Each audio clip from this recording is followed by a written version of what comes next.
আনন্দমেলা প্রতিষ্ঠানের প্রতিষ্ঠাতা শ্রদ্ধেয় অসীম দাদা, নাসির ভাই, শিমুলি, সাবেরা, আপিল, প্রিয়ক এবং প্রতিষ্ঠানের সমস্ত কর্মচারী বিন্দু, আমন্ত্রিত গণ্যমান্য অতিথিবৃন্দ, সবার জন্য আমার শুভেচ্ছা।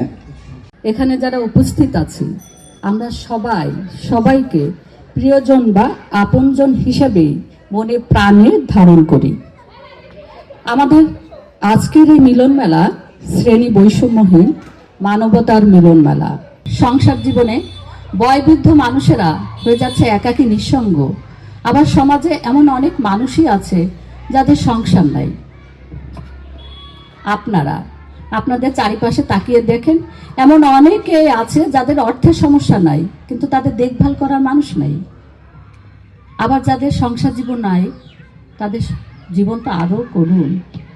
আমাদের এখানে যারা আছেন, বোর্ডাররা যারা থাকেন, প্রত্যেকের জীবন দেখলে মনে হয় এক একটা গল্প। এগুলো দেখলে তখন মনে হয় না আমরা ভালো কিছু করছি। এ কারণেই যারা সমাজে অবহেলা, অনাদর কিংবা ক্লান্তিকর জীবনযাপন করছে, জীবন সায়নে তাদের জীবনকে আনন্দময় করার জন্যই আমাদের এই প্রচেষ্টা। এবং এই কারণেই আমাদের প্রবীণ আবাসের নাম আনন্দমেলা। আনন্দমেলা চালাতে গিয়ে আমরা নানাবিধ সমস্যায় যেমন ভুগি, আবার অনেক ভালো লাগার দিকও থাকে। আমি যখন এখানে আসি, অলমোস্ট এভরি শুক্রবারে আসলে দেখা যায় এরা যখন হাসি মুখে আমাকে জড়াই ধরে, না আমরা ভালো আছি, তুমি আমাদের জন্য অনেক কিছু করছো। প্রতিদিন সকালবেলা আমি যদি কখনো অন্য কাউকে ফোন করি, লাইলাপা বলে, শিউলি কি আমার কথা বলেছে? আসলে আমি ভুলেও যাই অনেক সময় বলতে, কিন্তু সে অবচেতন মনে বলবে, শিউলি কি আমার কথা বলেছে? ওরা সবাই বলে, না শিউলি আপা আপনার জন্য প্রতিদিন ফোন করে। আসলেই করি, দু একদিন হয়তো গ্যাপ যায়।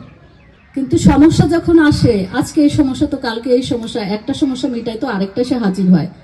এই সমস্যাগুলো মিটাইতে যায় তখন মাঝে মাঝে একটু মন খারাপ হয়। ওই যে বললাম, আবার এদেরকে দেখলে সব ভুলে যাই। আর আমি অনেক সময় স্যারের কাছে যে প্যান করি, স্যার এইটা হলো না, স্যার এইটা হলো না, করে যাও। স্যার একদম গম্ভীর ভাবে বলবে, কোনো ডাইনের বাইরে কোনো কিছু না, চুপচাপ চুপ করে থাকবে, করে যাও। আবার অনুপ্রেরণা পাই, কাজ করি।